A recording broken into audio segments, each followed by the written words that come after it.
Hello students, good morning. We are discussing about the bank credit which comes under the heading short term financing.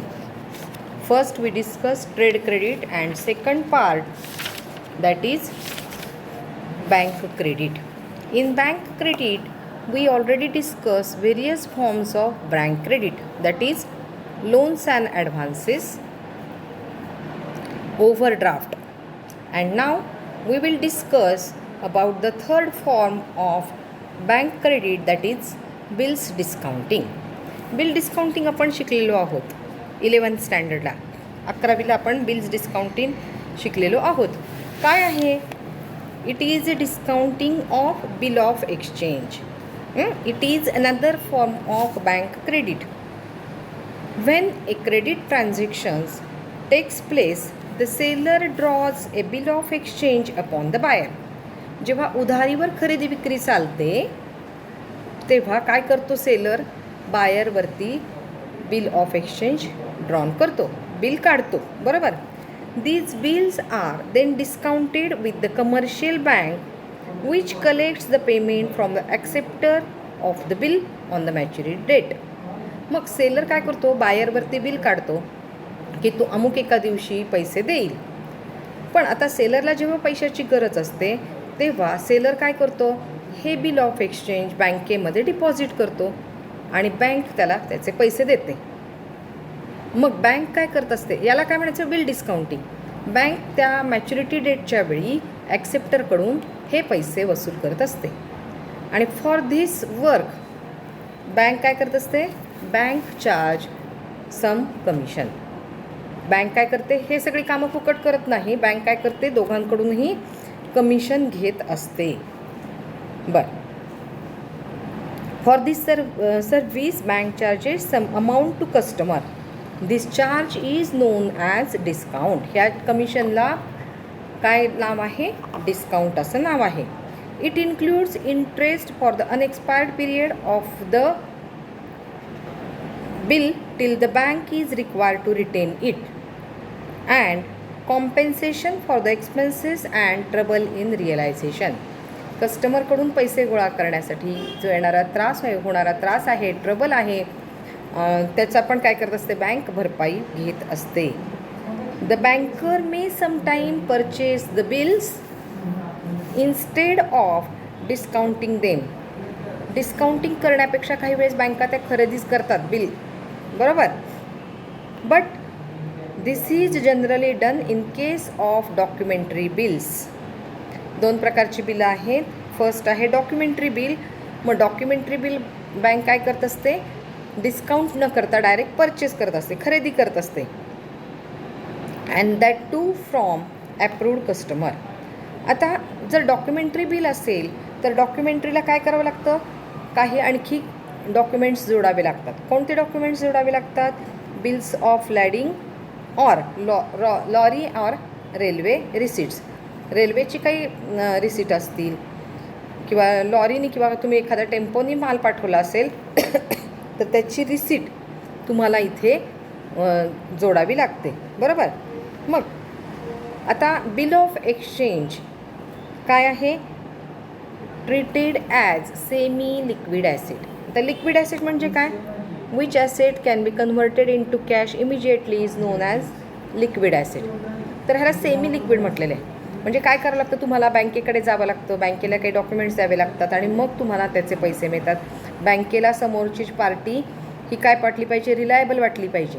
Buyer त्याचं record चांगलं असलं पाहिजे, त्याचं CIBIL credit score असतो तो check करते बँका. आणि हा क्रेडिट स्कोअर जर चांगला असेल तर बँका काय करतात?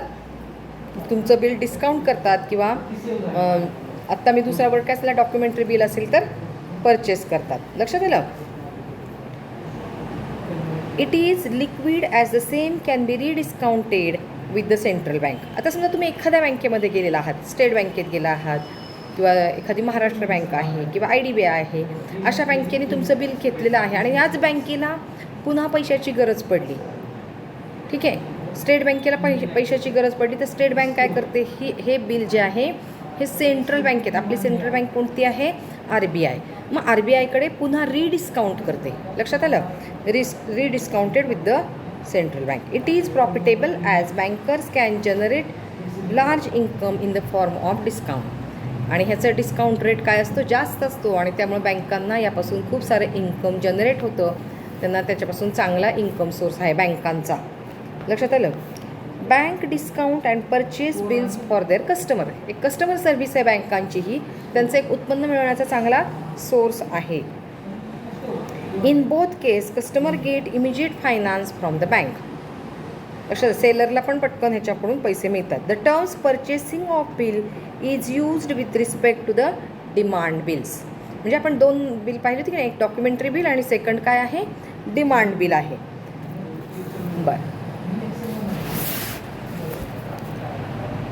आता बँकांची नक्की ट्रीटमेंट काय असते आता? आणि हे बिल काय होऊ शकतं? समटाईम डिसऑनर होऊ शकतं. जसं चेक डिसऑनर होतं की नाही, तसं बिल पण काय होऊ शकतं? डिसऑनर होऊ शकतं. म्हणजे काय आहे की ड्रॉवर आणि ड्रॉवी हे दोघंजणं असतात. हे आपण 11वीत शिकलेलो आहोत. पैसे जर दिले नाही ड्रॉवीने तर बिल काय झालं? डिसऑनर झालं. बरोबर.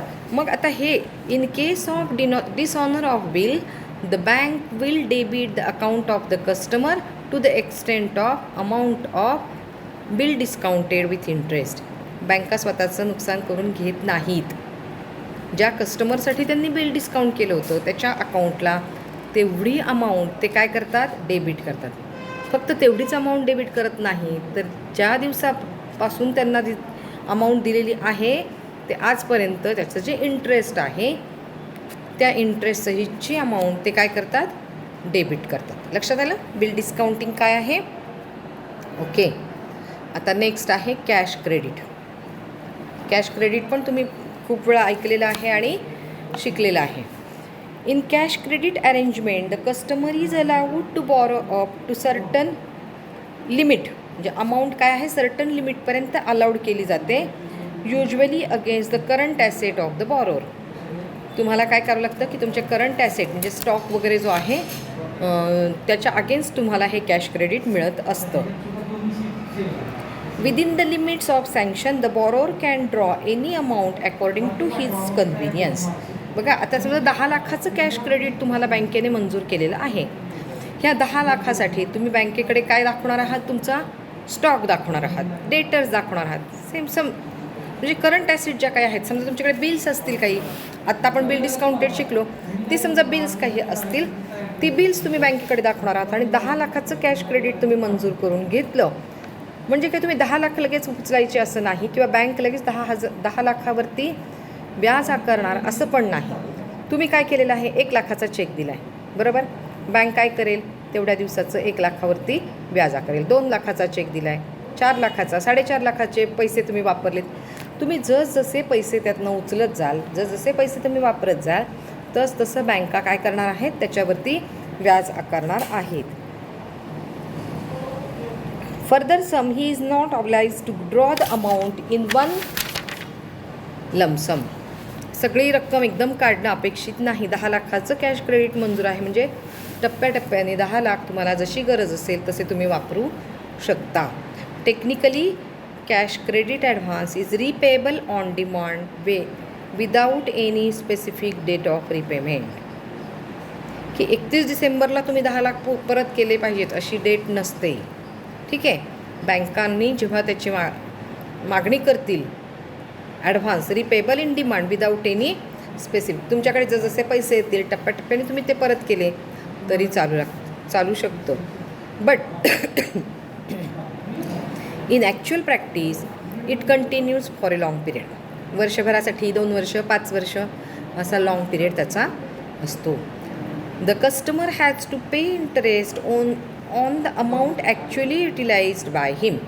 जेवढी अमाऊंट युटिलाइज केलेली असेल तेवढ्या अमाऊंटवरती त्याला इंटरेस्ट द्यावं लागतं. Not on limit granted. म्हणजे त्याला 10 लाख त्याला मंजूर झालेले कॅश क्रेडिट म्हणजे त्याने 10 लाखावरतीच व्याज भरायचं असं नाही, तर जेवढं यूज केलेले आहे पैसे त्याच्यावरती व्याज त्याला द्यावं लागतं. This is very popular method of borrowing. सगळ्यात सोपी आहे. सगळ्या व्यापाऱ्यांचं, सगळ्या ट्रेडर्सचं कॅश क्रेडिट असतं, especially in India. The borrower approaches the bank with adequate security and the bank, after proper scrutiny of the security offered, म्हणजे त्यांनी काही डेटर स्टॉक जे काही सिक्युरिटी दिलेली असेल ती चेक करून बँका त्याला कॅश क्रेडिट देत असतात. The borrower is then given a chequebook. बँका त्यांना चेकबुक देतात. And an account is open in his name. त्याचं कॅश क्रेडिटचं अकाउंट ओपन केलं जातं. And the borrower is then entitled to withdraw from the bank and amount up to the specified limit. त्या अकाउंटमधून म्हणजे अकाउंटला क्रेडिट पडतात 10 लाख रुपये. एक्झाम्पल दिले 10 लाखाचं. आणि मग बँका काय करू शकतात, ते पैसे वापरू शकतात. This method is very convenient to the borrower as well as to the banker. बँकांना पण ही खूप कन्व्हिनियंट सोयीस्कर अशी मेथड आहे. The bank is not made to pay the entire amount at once. बँकेला सुद्धा 10 लाख मंजूर केलेत म्हणजे एकदम 10 लाख द्यायचेच नाहीत. टप्प्याटप्प्याने जशी गरज असेल तसे द्यावे लागतात. म्हणजे बँकेला पण काय आहे, हे कन्व्हिनियंट आहे. The bank charges interest only amount used by the borrower. हे मी तुम्हाला सांगितलंच. Cash credit facility is also available even to the salaried people. पगारदार लोकांसाठी सुद्धा ही फॅसिलिटी अवेलेबल आहे. काही लोकांचे पगार उशिरा होतात, ते बँकेत जमा होतात. मग ठराविक दिवशी आम्हाला पैसे वापरायला मिळावेत. काहींचे कर्जाचे हप्ते असतात, LICचे हप्ते असतात, वेगवेगळी बिलं असतात. ह्या बँकेला स्टँडिंग ऑर्डर दिलेली असते आणि पगार जर वेळेत झाला नाही तर काय होऊ शकतं की हे सगळं कोलॅप्स होऊ शकतं. म्हणून काय केलं जातं की सॅलरीड पीपललासुद्धा ही फॅसिलिटी बँक अवेलेबल करून देत असते. Cash credit is available usually for a longer period than overdraft. ओव्हरड्राफ्टपेक्षा जास्त पिरियडसाठी कॅश क्रेडिटची फॅसिलिटी मिळू शकते. The amount of money sanction under cash credit is also more than the same under overdraft. ओव्हरड्राफ्टपेक्षा कॅश क्रेडिटची फॅसिलिटी जास्त पैशासाठी असू शकते. आणि मग the rate of interest charge सगळ्यांना एकसारखा रेट नसतो. It depends on the amount of cash credit. किती लिमिटपर्यंतचं कॅश क्रेडिट आहे, पर्पज ऑफ लोन कशासाठी घेतलेलं आहे लोन, आणि instruction from the central bank. RBIनी वेळोवेळी दिलेल्या सूचनांचा उपयोग करून रेट ऑफ इंटरेस्ट बँका ठरवत असतात. समजलं? हा सेकंड पॉईंट घेतला मी. कशाचा? Sources of short term financing. First काय घेतलं होतं? Trade credit. सेकंड काय घेतलं? Bank credit. आता मी काय घेणार आहे? थर्ड आहे. थर्ड काय आहे आपलं? तो चार्ट दिला आहे ना मी तुम्हाला, कमर्शियल पेपर. ओके, हे समजलं असेल. तुम्ही हे लिहून घ्या. मी तुम्हाला पाठवलेलं आहे. पुन्हा व्हिडिओ ऐका म्हणजे तुमच्या लक्षात येईल. Okay, bye bye.